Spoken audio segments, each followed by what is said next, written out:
बच्चों, कैसे हैं आप सब। देखो बच्चों, आज हम स्टार्ट करने वाले हैं अपना एक नया लेसन जो है वेक्टर्स के बारे में। देखिए, वेक्टर्स की अगर हम बात करें तो एक बहुत ही इंपॉर्टेंट चैप्टर है फिजिक्स के लिए। आप मान के चलिए, अगर वेक्टर्स आपको नहीं आता तो आपको आगे बहुत दिक्कत आने वाली है। ये मान के चलो, आपको फिजिक्स समझ में ही नहीं आएगी अगर आपको वेक्टर्स नहीं आता तो। हर चैप्टर में यूज होने वाला है वेक्टर्स का। तो बिल्कुल बेसिक से हम स्टार्ट करेंगे वेक्टर्स के बारे में, और धीरे धीरे अच्छे खासे लेवल के क्वेश्चंस भी हम इसमें करेंगे। तो चलिए स्टार्ट करते हैं हम वेक्टर्स के बारे में। देखो, सबसे पहले हम बात करते हैं फिजिकल क्वांटिटीज की। देखो, फिजिकल क्वांटिटीज के बारे में हमने सीखा हुआ है कि फिजिकल क्वांटिटीज वो क्वांटिटीज होती है जिन क्वांटिटीज का हम क्या कर सकते हैं, मेजरमेंट कर सकते हैं। जैसे हम मास का, लेंथ का, टाइम का, डिस्टेंस का, स्पीड का, वेलोसिटी का मेजरमेंट कर सकते हैं। तो ये कैसी क्वांटिटीज हैं, हमारी फिजिकल क्वांटिटीज हैं। प्यार हो गया, इश्क हो गया, मोहब्बत हो गई, इनका मेजरमेंट हम नहीं कर सकते, इनको हम सिर्फ फील कर सकते हैं। तो फिजिक्स में जिन चीजों का मेजरमेंट हम नहीं कर सकते वो हमारी फिजिकल क्वांटिटी नहीं होती। तो प्यार, इश्क, मोहब्बत, गुस्सा, ये हमारी फिजिकल क्वांटिटी नहीं है। फिजिकल क्वांटिटी कौन सी होती है, जिनका मेजरमेंट किया जा सकता है। चलिए, अब देखो, फिजिकल क्वांटिटीज को हमने क्या किया है, दो कैटेगरी में डिवाइड किया है। पहली फिजिकल क्वांटिटी होती है हमारी स्केलर्स, दूसरी होती है हमारी वेक्टर्स। आप सभी ने सुना भी होगा ये। अब स्केलर्स क्या होते हैं? स्केलर्स कुछ ऐसी फिजिकल क्वांटिटीज होती हैं जिनको डिस्क्राइब करने के लिए सिर्फ किसकी जरूरत होती है, मैग्नीट्यूड की जरूरत होती है। और वेक्टर्स ऐसी क्वांटिटीज होती हैं जिनको डिस्क्राइब करने के लिए मैग्नीट्यूड और डायरेक्शन दोनों की क्या होती है, जरूरत होती है। जैसे मैंने आपको बोला कि किसी पार्टिकल का मास कितना है, 5 किलोग्राम है, और मैंने एक आपको बोला कि मान लो मैं 10 किलोमीटर चला। 10 किलोमीटर चला, ये अधूरी इंफॉर्मेशन है। अधूरी इंफॉर्मेशन क्यों है? क्योंकि 10 किलोमीटर हम चले तो सही, लेकिन किधर चले ये थोड़ी बताया हमें, इसलिए एक ऐसी इंफॉर्मेशन है, अधूरी इंफॉर्मेशन है। मैंने बोला कि मान लो मैंने किसी पार्टिकल पे 50 न्यूटन का फोर्स लगाया, लेकिन किधर लगाया ये भी तो क्या है, इंपॉर्टेंट है। कोई मान लो मेरे सर पे 50 न्यूटन लगा दे तो मेरे को तो उसका अलग इफेक्ट होगा। कोई मेरे पेट पे 50 न्यूटन का फोर्स लगा दे तो उसका अलग इफेक्ट होगा। तो फोर्स जो हमने लगाया 50 न्यूटन, वो कैसी क्वांटिटी है, वेक्टर क्वांटिटी है। उसको अगर हमें डिस्क्राइब करना है तो हमें मैग्नीट्यूड की भी जरूरत पड़ेगी और डायरेक्शन की भी जरूरत पड़ेगी। तो ऐसी क्वांटिटीज जिनको डिस्क्राइब करने के लिए मैग्नीट्यूड और डायरेक्शन दोनों की जरूरत होती है, वो हमारी कौन सी क्वांटिटीज कहलाती है, वेक्टर क्वांटिटीज कहलाती है। और जिनको डिस्क्राइब करने के लिए सिर्फ मैग्नीट्यूड की जरूरत होती है, वो हमारी कैसी क्वांटिटीज कहलाती है, स्केलर क्वांटिटीज कहलाती है। तो सोचो, स्केलर क्वांटिटीज के एग्जांपल कौन कौन से हो जाएंगे? मास हो जाएगा, टाइम हो जाएगा, डिस्टेंस हो जाएगा, स्पीड हो जाएगा। ये सारी हमारी कैसी क्वांटिटीज हैं, स्केलर क्वांटिटीज हैं। इनको बताने के लिए, इनको डिस्क्राइब करने के लिए हमें सिर्फ किसकी जरूरत होती है, मैग्नीट्यूड की जरूरत होती है। अच्छा सोचो, वेक्टर क्वांटिटीज के एग्जांपल कौन कौन से हो सकते हैं? फोर्स हो गया, वेलोसिटी हो गई, मोमेंटम हो गया, और भी बहुत सारे एग्जांपल्स हो सकते हैं। जैसे जैसे हम आगे बढ़ेंगे आपको चीजें समझ में आती जाएंगी। तो यहाँ पे मैं लिख देता हूं एक्सेट्रा, है ना। तो ये किसके एग्जांपल्स हुए, हमारे वेक्टर क्वांटिटीज के एग्जांपल हुए। ठीक है, तो आप चाहें तो डेफिनेशन भी लिख सकते हैं स्केलर क्वांटिटीज की, कि those quantities for which only magnitude is required to describe are called scalar quantities, and for those quantities both magnitude and direction is required to describe them are called vector quantities, है ना। तो बिल्कुल basic सा ज्ञान scalar और vector quantity के बीच में। अच्छा, और बात समझते हैं। अब जैसे मान लो मैं आपसे कहूं कि मैं और मेरा फ्रेंड श्याम, हम दोनों क्या कर रहे हैं, दौड़ लगा रहे हैं। हम दोनों क्या कर रहे हैं, दौड़ लगा रहे हैं। और मान लो मैं 10 मीटर पर सेकेंड से दौड़ रहा हूं और मेरा श्याम जो फ्रेंड है वो मान लो 20 मीटर पर सेकेंड से दौड़ रहा है, ईस्ट की तरफ दौड़ा, दोनों मान लो क्या कर रहे हैं, दौड़ रहे हैं। अच्छा, मैंने ये स्पेसिफाई किया कि मैं 10 मीटर पर सेकेंड से दौड़ रहा हूं और ईस्ट की तरफ दौड़ रहा हूं, तो मैंने अपनी क्या बताई, वेलोसिटी बताई। मैंने अपनी क्या बताई, वेलोसिटी बताई। स्पीड जो है वो एक स्केलर क्वांटिटी है, मतलब आप ये समझो कि वेलोसिटी का जो मैग्नीट्यूड है वही हमारा क्या कहलाता है, स्पीड कहलाता है। मैंने आपको बोला मैं 10 मीटर पर सेकेंड से ईस्ट की तरफ दौड़ रहा हूं, तो इसमें स्पीड क्या हुई, 10 मीटर पर सेकेंड, और वेलोसिटी क्या हुई, 10 मीटर पर second in east direction. Velocity जब हम बताएंगे तो हमें मैग्नीट्यूड भी स्पेसिफाई करना पड़ेगा और डायरेक्शन भी स्पेसिफाई करना पड़ेगा, है ना। तो आपको बात ये समझ में आनी चाहिए कि वेलोसिटी का मैग्नीट्यूड ही हमारा क्या कहलाता है, स्पीड कहलाता है। चलो, हाँ, अब मैं एग्जांपल की बात कर रहा था कि मैं 10 मीटर पर सेकेंड से किधर की तरफ दौड़ रहा हूँ, ईस्ट की तरफ दौड़ रहा हूँ, और मेरा फ्रेंड श्याम जो है वो 15 मीटर पर सेकेंड से किधर दौड़ रहा है, ईस्ट की तरफ दौड़ रहा है। ठीक है, तो अब मान लो मेरे को इन चीजों को क्या करना है, रिप्रेजेंट करना है। इन चीजों को मेरे को क्या करना है, रिप्रेजेंट करना है। तो देखो मैं कैसे रिप्रेजेंट करूंगा, मैं अपनी वेलोसिटी को कैसे रिप्रेजेंट करूंगा, मैं अपनी वेलोसिटी को ऐसे एरो से रिप्रेजेंट कर दूंगा कि मेरी वेलोसिटी 10 मीटर पर सेकेंड किधर की तरफ है, ईस्ट की तरफ है। किधर की तरफ है, ईस्ट की तरफ है, तो मैं एरो किधर बना दूंगा, ईस्ट की तरफ बना दूंगा, है ना। और मेरे फ्रेंड श्याम की वेलोसिटी 15 मीटर पर सेकेंड किधर है, ईस्ट की तरफ है, तो उसकी वेलोसिटी 15 है ना, तो उसके लिए मैं क्या बनाऊंगा, एक बड़ा एरो बनाऊंगा। उसके लिए मैं क्या बनाऊंगा, एक बड़ा एरो बनाऊंगा, है ना। अच्छा, ये जो एरो की डायरेक्शन है वो किसको बता रही है, वो ये बता रही है कि मैं किस डायरेक्शन में मूव कर रहा हूं। मैं ईस्ट की तरफ मूव कर रहा हूं, तो एरो की डायरेक्शन ईस्ट की तरफ है, तो वो ये बता रहा है कि कोई पार्टिकल 15 मीटर पर सेकेंड से ईस्ट की तरफ जा रहा है। और अगर आप देखोगे तो इसकी लेंथ कम है और इसकी लेंथ क्या है, ज्यादा। इस एरो की लेंथ कम है, इस एरो की लेंथ क्या है, ज्यादा। इस एरो की लेंथ कम है, तो वो ये बता रहा है कि ये एरो जिस वेलोसिटी को रिप्रेजेंट कर रहा है वो क्या है, कम है, और ये एरो जिस वेलोसिटी को रिप्रेजेंट कर रहा है उसका मैग्नीट्यूड क्या है, ज्यादा है।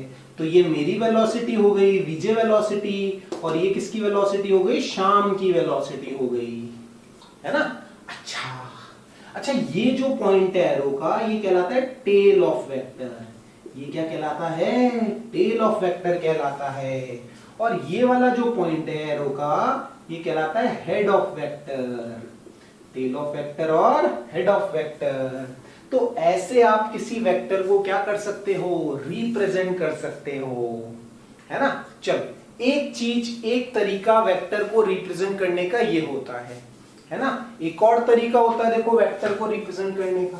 जैसे मैंने बोला कि फोर्स जो है वो वेक्टर क्वांटिटी है। फोर्स कैसी क्वांटिटी है, वेक्टर क्वांटिटी है।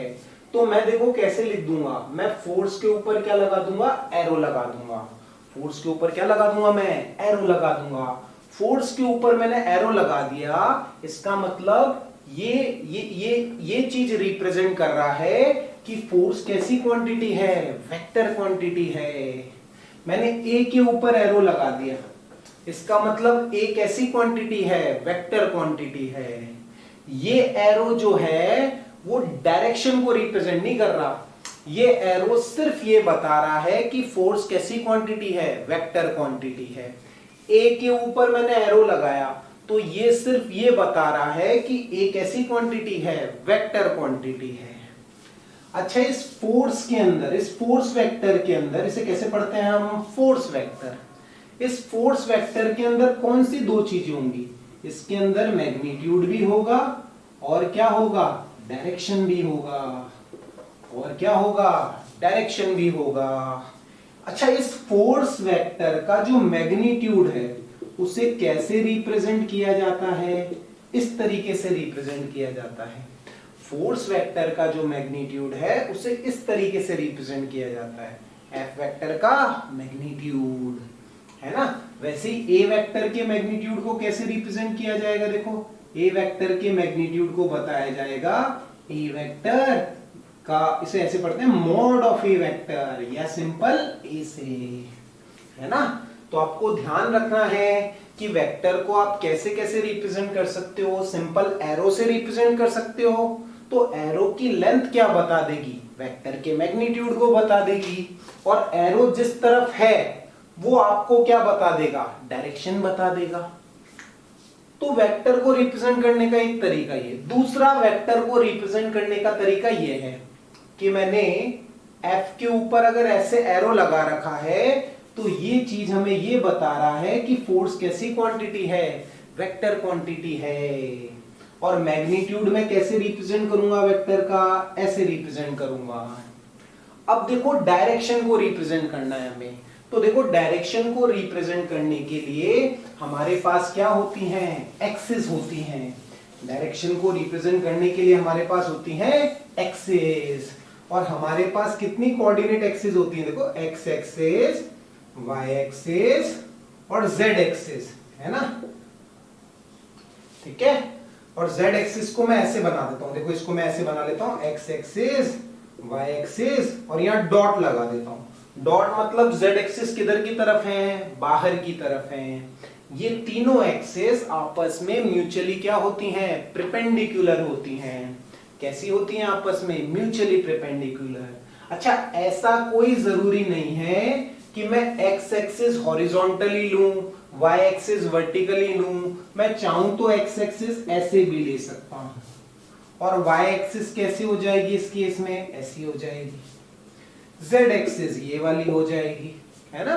तो नॉर्मली हम एक्स एक्सिस को कैसा लेते हैं, हॉरिजॉन्टल लेते हैं। लेकिन ऐसा कोई नियम नहीं है कि एक्स एक्सिस को हॉरिजॉन्टली लेना है। आप एक्स एक्सिस को ऐसे इंक्लाइंड भी ले सकते हो, है ना। तो इस तरह से बच्चों हम एक्सिस को क्या करते हैं, रिप्रेजेंट करते हैं, है ना। अच्छा, और बात समझ लेते हैं। इस डॉट का मतलब क्या होता है, perpendicular to plane outwards. Dot का मतलब होता है परपेंडिकुलर टू प्लेन आउटवर्ड्स, और क्रॉस का मतलब होता है perpendicular to plane inwards. Perpendicular to plane inwards, बिल्कुल बेसिक बेसिक सी बातें हैं, हमें अच्छे से समझ में आनी चाहिए, है ना।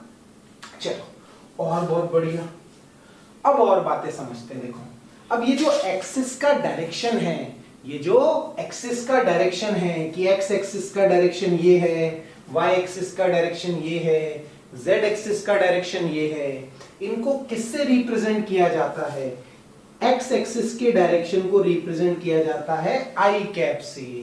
कैसे रिप्रेजेंट किया जाता है, आई कैप से। आई के ऊपर ऐसे हमने क्या लगा दी, टोपी लगा दी, है ना। तो ये आई कैप क्या रिप्रेजेंट कर रहा है, इट रिप्रेजेंट्स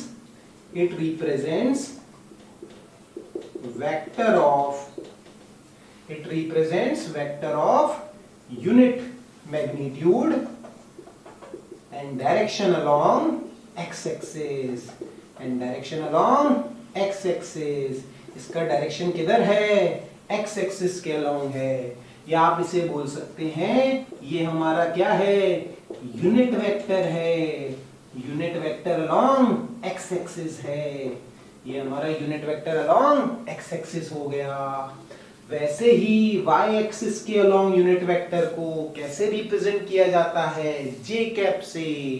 किसी भी वेक्टर के ऊपर जब इस तरह से टोपी लगा दी जाती है तो क्या बोला जाता है कि वो कैसा वेक्टर है, यूनिट वेक्टर है। ये क्या रिप्रेजेंट करता है, unit vector along Y axis, unit vector along Y axis. और इस वेक्टर का मैग्नीट्यूड भी कितना है, 1 है।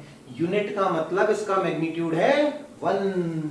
वैसे ही के कैप हमारा क्या होता है, unit vector along Z axis, unit vector along Z axis. तो ऐसे हम यूनिट वेक्टर्स को क्या करते हैं, रिप्रेजेंट करते हैं। तो अगर हमें किसी वेक्टर की डायरेक्शन बतानी है तो हम किसका यूज करते हैं, आई कैप, जे कैप और के कैप का यूज करते हैं। कैसे यूज करते हैं वो अभी हम सीखेंगे, है ना। तो आप एक बात समझो, अभी तक हमने क्या क्या सीखा कि वेक्टर को दो तरीके से रिप्रेजेंट किया जा सकता है। एक कैसे कर सकते हैं अपन, एरो से रिप्रेजेंट कर सकते हैं। एरो की लेंथ क्या बता देगी आपको, वेक्टर का मैग्नीट्यूड बता देगी। जिस एरो की लेंथ ज्यादा होगी उसका मैग्नीट्यूड भी क्या होगा, ज्यादा होगा।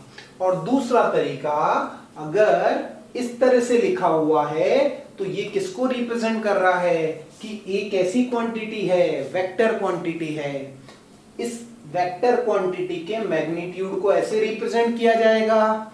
और इसकी डायरेक्शन बताने के लिए ये एरो जो है वो डायरेक्शन को नहीं बता रहा, ये एरो सिर्फ इतना बता रहा है कि एक ऐसी क्वांटिटी है, वेक्टर क्वांटिटी है। इस वेक्टर की डायरेक्शन को बताने के लिए हम किसका यूज करेंगे, एक्सिस का यूज करेंगे। और एक्सिस हम कैसी लेते हैं, इस तरह से लेते हैं, एक्स वाई और जेड। लेकिन ऐसा कोई नियम नहीं है कि X Y Z mutually perpendicular ही ली जाए, वो इस तरह से इंक्लाइंड भी ली जा सकती है। अच्छा, ये बात सीखी। फिर एक्स एक्सिस की डायरेक्शन को कौन बताता है, आई कैप बताता है। कौन बताता है, आई कैप बताता है। It represents vector of unit magnitude and direction along X axis. इसे क्या बोलते हैं, unit vector along X axis. वैसे ही वाई एक्सिस के अलोंग डायरेक्शन को कौन बताता है, जे कैप बताता है, unit vector along Y axis. वैसे ही जेड एक्सिस के अलोंग डायरेक्शन को कौन बताता है, के कैप बताता है, unit vector along Z axis. है ना। तो ये छोटी छोटी सी बातें आपको समझ में आनी चाहिए। चलिए और बात करते हैं हम। तो बच्चों के कैप हो गया हमारा unit vector along Z axis. अब देखो और चीजें समझते हैं। जैसे हमें क्या लिखना आना चाहिए, किसी पार्टिकल का पोजीशन वेक्टर लिखना आना चाहिए। अब देखो ये पोजीशन वेक्टर क्या होता है ना।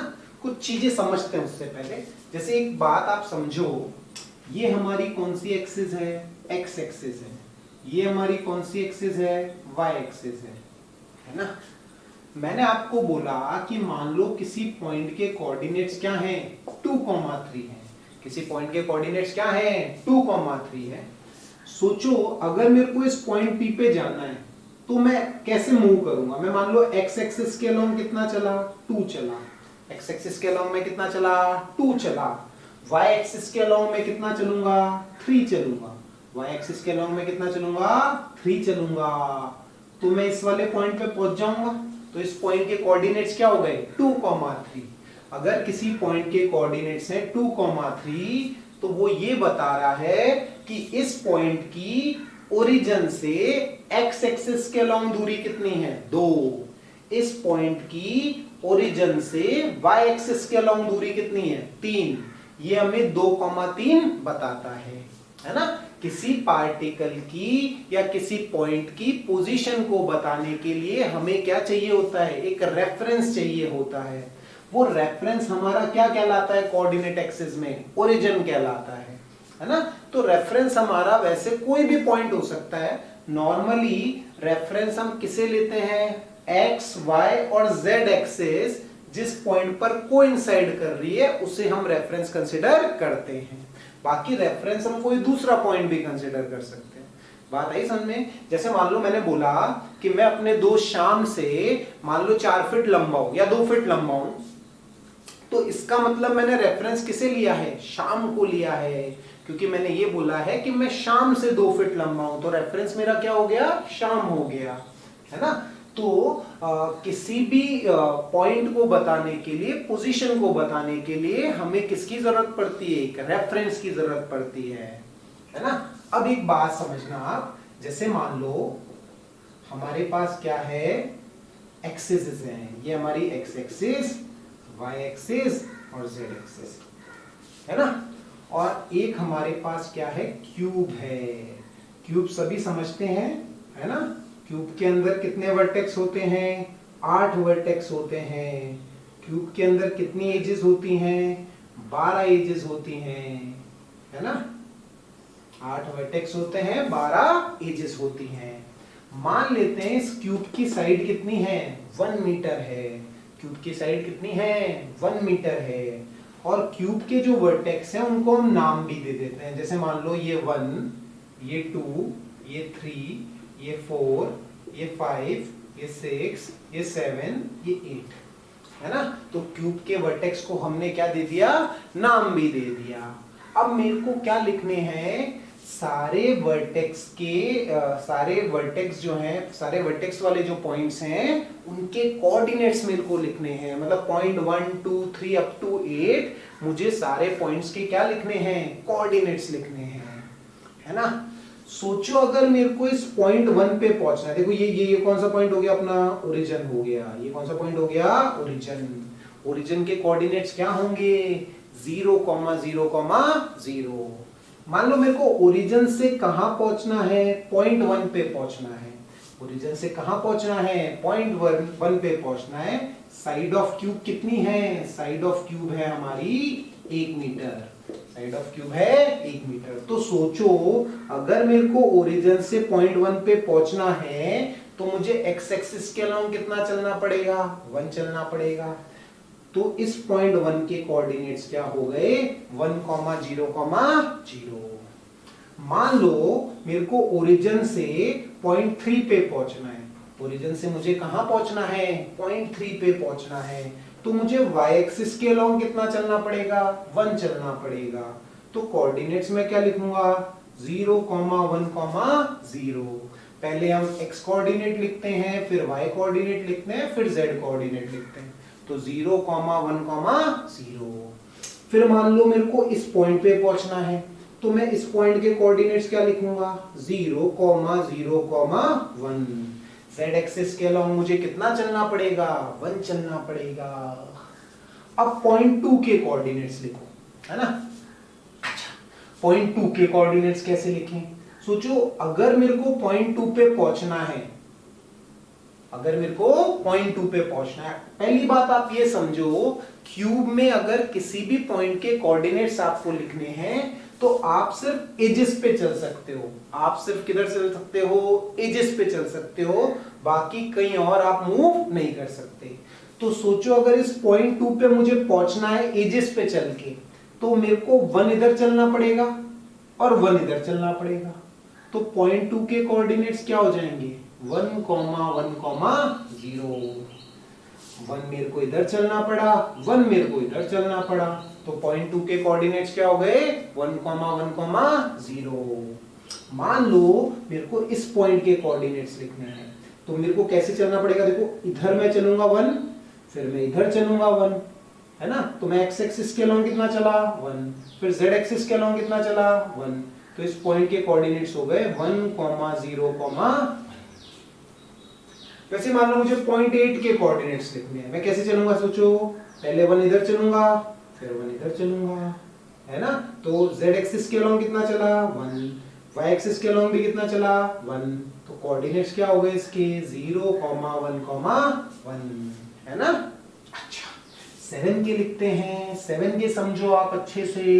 सोचो मेरे को 7 पे पहुंचना है तो मैं कैसे चलूं, बात समझो। 7 के अलोंग अगर मुझे पहुंचना है तो मैं ऐसे चला, देखो 1 ऐसे चला x एक्सिस के अलोंग, फिर 1 किधर चला y एक्सिस के अलोंग, फिर 1 कैसे चला ऐसे z एक्सिस के अलोंग। समझो बात को, 1 में चला x एक्सिस के अलोंग, फिर 1 में चला y एक्सिस के अलोंग, फिर 1 में चला z एक्सिस के अलोंग।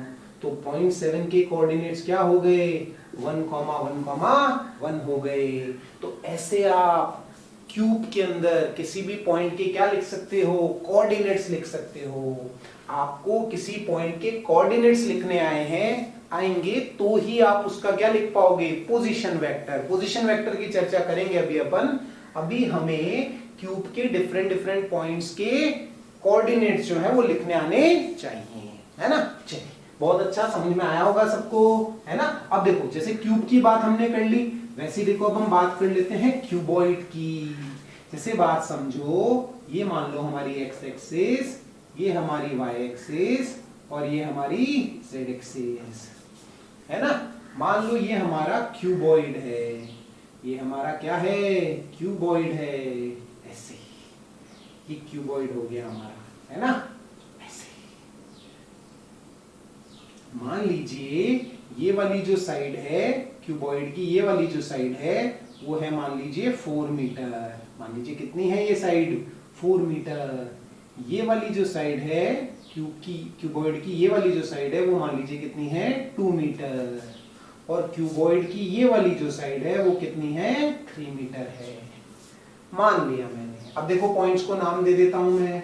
कैसे नाम देता हूं, 1 2 3 4 5 6 7 8, ऐसे मैंने पॉइंट्स को नाम दे दिया।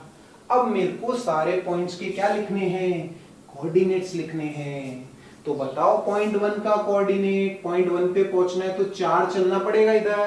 तो बताओ पॉइंट 1 का कोऑर्डिनेट क्या हो गया, 4, 0, 0। वैसे ही बताओ पॉइंट 3 का कोऑर्डिनेट क्या हो गया, 0, 2, 0।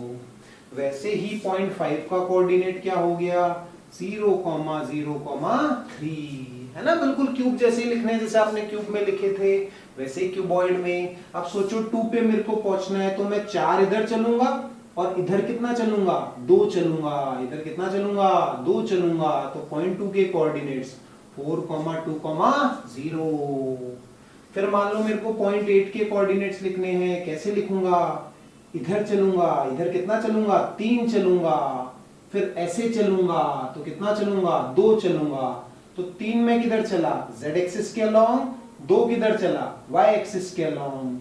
तो कोऑर्डिनेट्स क्या हो गए, 0, 2, 3, पॉइंट 8 के कोऑर्डिनेट्स। वैसे ही बताओ पॉइंट 6 पे पहुंचना है तुम्हें, 4 ऐसे चलना पड़ेगा, 3 ऐसे चलना पड़ेगा। तो कोऑर्डिनेट्स क्या हो जाएंगे, 4, 0, 3। 4 आप किधर चलोगे, x एक्सिस के अलोंग। 3 आप किधर चलोगे, z एक्सिस के अलोंग। तो 4, 0, 3।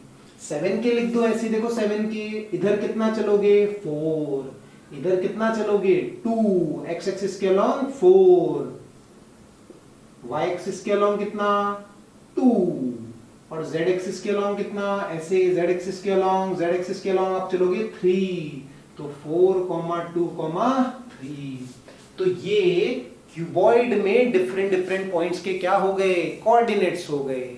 तो ऐसे आपको लिखने आने चाहिए, क्यूब में किसी पॉइंट के कोऑर्डिनेट्स, क्यूबॉइड में किसी पॉइंट के कोऑर्डिनेट्स, है ना। ये सारी चीजें काम आने वाली आगे भी हमारे, है ना। तो आपको सारे पॉइंट्स के ऐसे कोऑर्डिनेट्स लिखने आने चाहिए। चलिए और बात समझते हैं, सिंपल सी। चलो देखो कोऑर्डिनेट्स लिखने सबको आए। अब देखो बात समझना अच्छे से। जैसे मान लो मेरे को क्या लिखना है, अब पोजीशन वेक्टर लिखना है। मैंने क्या लिखना है, अब पोजीशन वेक्टर लिखना है। तो देखो पोजीशन वेक्टर कैसे लिखते हैं, समझना बात को अच्छे से। हमने क्या बोला कि रेफरेंस पॉइंट हम किसे लेते हैं, ओरिजिन को लेते हैं। रेफरेंस पॉइंट किसे लेते हैं, हम ओरिजिन को लेते हैं। देखो पोजीशन वेक्टर की बात करते हैं, समझना ध्यान को। पोजीशन वेक्टर जैसे मान लो ये हमारी x एक्सिस है, ये हमारी क्या है, y एक्सिस है। ये x एक्सिस है, ये y एक्सिस है, और ये पॉइंट है हमारा 2, 3। ये पॉइंट हमारा क्या है, 2, 3 है। अच्छा तो पोजीशन हम कहां से बताते हैं, ओरिजिन से बताते हैं। पोजीशन हम कहां से बताते हैं, ओरिजिन से बताते हैं। तो ओरिजिन से इस पॉइंट को ज्वाइन करने वाला जो वेक्टर होगा, ओरिजिन से इस पॉइंट को ज्वाइन करने वाला जो वेक्टर होगा, वो इस पॉइंट का क्या कहलाएगा, पोजीशन वेक्टर कहलाएगा। वो इस पॉइंट का क्या कहलाएगा, पोजीशन वेक्टर कहलाएगा, है ना। Vector joining origin to point P is called as the position vector of point P। चलो और सिंपल सी चीजें पूछता हूं मैं आपसे। इससे पहले मान लो ये x एक्सिस है और मैं आपसे बोलूं कि मैं x एक्सिस के अलोंग 2 मीटर चला। मैं x एक्सिस के अलोंग कितना चला, 2 मीटर चला। तो अगर मैं x एक्सिस के अलोंग 2 मीटर चला तो मैं कैसे रिप्रेजेंट करूंगा, मैं कितना चला, 2 चला। कितना चला, 2 चला। और x एक्सिस के अलोंग चला तो x एक्सिस के अलोंग डायरेक्शन को कौन बताता है, i कैप बताता है। x एक्सिस के अलोंग डायरेक्शन को बताता है i कैप। तो मैं कैसे लिख दूंगा, 2i कैप। मैं कैसे लिख दूंगा, 2i कैप, है ना। मैंने 2i कैप लिखा, इसका मतलब ये हमें ये चीज बता रहा है कि कोई पार्टिकल एक्स एक्सिस के अलोंग कितना चला है, 2 चला है। ये आई कैप हमें ये बता रहा है कि कोई पार्टिकल एक्स एक्सिस के अलोंग 2 चला है। अगर मान लो मैं इधर चलता, नेगेटिव एक्स एक्सिस के अलोंग चलता 2, तो मैं क्या लिखता, -2 आई कैप। तो -2 आई कैप क्या बता रहा है कि मैं नेगेटिव एक्स एक्सिस के अलोंग कितना चला हूं, 2 चला हूं। मैं वाई एक्सिस के अलोंग मान लो 4 चला, वाई एक्सिस के अलोंग कितना चला, 4 चला। तो मैं कैसे लिखूंगा, वाई एक्सिस के अलोंग अगर मैं 4 चला तो मैं क्या लिखूंगा, 4j कैप लिखूंगा। कैसे लिखूंगा, 4j कैप। तो ये 4j कैप ये बता रहा है कि मैं वाई एक्सिस के अलोंग 4 मीटर की दूरी चला हूं। और अगर मैं नेगेटिव वाई एक्सिस के अलोंग चलता तो मैं क्या लिखता, -4j कैप लिख देता। वैसे z एक्सिस के अलोंग चलता तो मैं पॉजिटिव z एक्सिस के अलोंग 3 चलता तो +3k कैप लिख देता। नेगेटिव z एक्सिस के अलोंग चलता तो -3k कैप लिख देता, या जो भी होता है ना। अच्छा, ये बात सबको समझ में आई होगी। अब समझो और बात को आप, जैसे मैंने बोला किसी पॉइंट के कितने क्या कोऑर्डिनेट्स हैं, 2, 3 हैं। अब सोचो इस पॉइंट पे तुम्हें पहुंचना है, तो तुम कैसे पहुंचोगे, तुम 2 किधर चलोगे, एक्स एक्सिस के अलोंग चलोगे। 2 किधर चलोगे, तुम एक्स एक्सिस के अलोंग चलोगे, ऐसे है ना। और एक्स एक्सिस के अलोंग अगर तुम 2 चले तो उसको कैसे रिप्रेजेंट करोगे, तुम 2i कैप से रिप्रेजेंट करोगे। वाई एक्सिस के अलोंग कितना चलोगे, तुम 3 चलोगे, तो वाई एक्सिस के अलोंग 3 चलोगे तो उसको कैसे रिप्रेजेंट करोगे, तुम 3j कैप से रिप्रेजेंट करोगे, है ना। तो इस पॉइंट P का जो पोजीशन वेक्टर है वो कैसे लिखोगे तुम, इस पॉइंट तक पहुंचने में तुम्हें किधर किधर चलना पड़ा, 2i कैप एक्स एक्सिस के अलोंग चलना पड़ा और 3j कैप वाई एक्सिस के अलोंग चलना पड़ा। तो तुम r वेक्टर को क्या लिखोगे, 2i cap plus 3j cap, 2i cap plus 3j cap. X axis के अलोंग तुम 2 चले, वाई एक्सिस के अलोंग तुम 3 चले, तो तुम क्या लिखोगे, इस पॉइंट का पोजीशन वेक्टर हो गया 2i cap plus 3j cap. चलो मान लो मैं आपसे कहूं कि इस पॉइंट का पोजीशन वेक्टर लिखो -4, 2, तो सोचो इस पॉइंट तक पहुंचने में तुम इधर कितना चलोगे, 4 चलोगे, इधर कितना चलोगे, ऊपर 2 चलोगे, तो इधर तुम चलोगे क्या, -4i कैप, -4i कैप। और इधर कितना चलोगे तुम, इधर चलोगे तुम 2j कैप। तो बताओ इस पॉइंट Q का पोजीशन वेक्टर क्या हो गया, इस पॉइंट Q का पोजीशन वेक्टर लिखा जाएगा -4i cap plus 2j cap, -4i cap plus 2j cap. ऐसे इस पॉइंट Q का क्या लिखा जाएगा, पोजीशन वेक्टर लिखा जाएगा, है ना। तो आप एक बात समझो, ये पोजीशन वेक्टर जो है वो किसी पार्टिकल की पोजीशन को मैथमेटिकली रिप्रेजेंट करने का तरीका है। अब जैसे मैं आपको बता रहा हूं कि 2, 3 पे हमें पहुंचना है, तो 2 इधर चलना है, 3 इधर चलना है, तो बार बार कोई इतनी कहानी थोड़ी कहेगा। उसने बोल दिया कि position vector 2i cap plus 3j cap है, इसका मतलब आपको समझ जाना है कि हम 2 किधर चले होंगे, एक्स एक्सिस के अलोंग चले होंगे, 3 किधर चले होंगे, वाई एक्सिस के अलोंग चले होंगे, तो हम उस पॉइंट P पर पहुंच गए होंगे, है ना। वैसे ही देखो 3D में कैसे लिखा जाता है, 3D में k कैप और आ जाता है। मैंने आपको बोला किसी पार्टिकल का पोजीशन वेक्टर है 2i cap minus j cap plus 3k cap.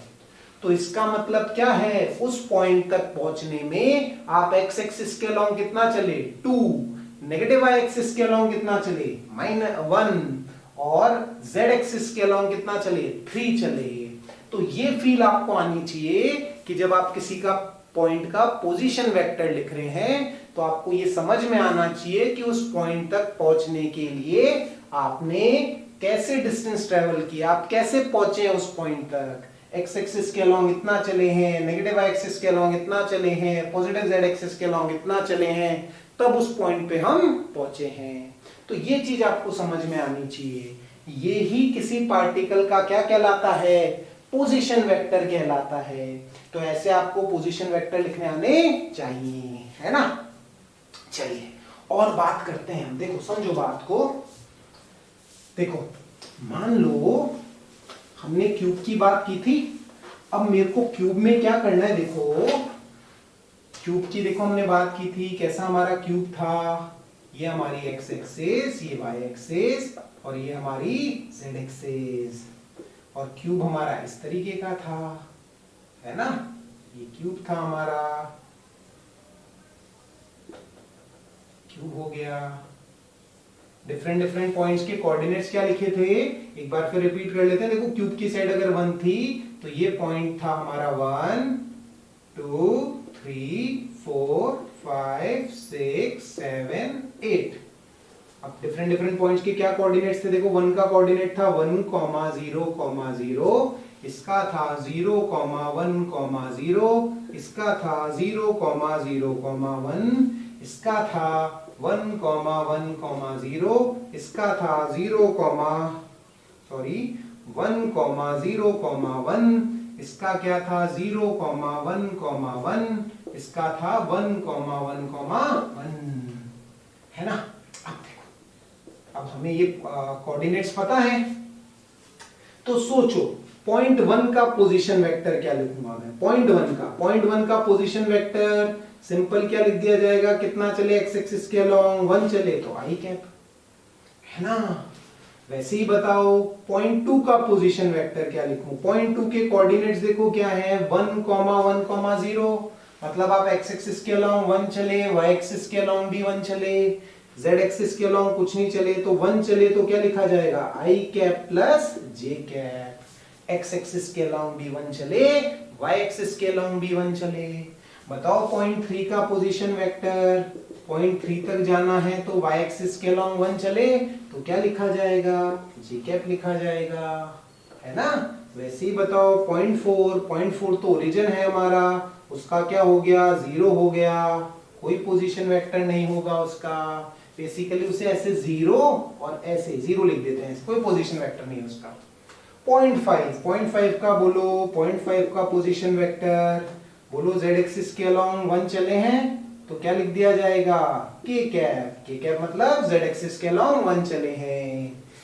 R6 बताओ, 6 पॉइंट का पोजीशन वेक्टर, x एक्सिस के अलोंग 1, z एक्सिस के अलोंग भी 1 तो i cap plus k cap. 7 point का पोजीशन वेक्टर बताओ, 7 पॉइंट का पोजीशन वेक्टर 1, 1, 1 तो i cap plus j cap plus k cap. 7 point का पोजीशन वेक्टर। 8 पॉइंट का पोजीशन वेक्टर बोलो, 8 पॉइंट का पोजीशन वेक्टर y एक्सिस के अलोंग 1, z एक्सिस के अलोंग 1 तो j cap plus k cap. तो ऐसे डिफरेंट डिफरेंट पॉइंट्स के आप क्या लिख सकते हो, पोजीशन वेक्टर लिख सकते हो।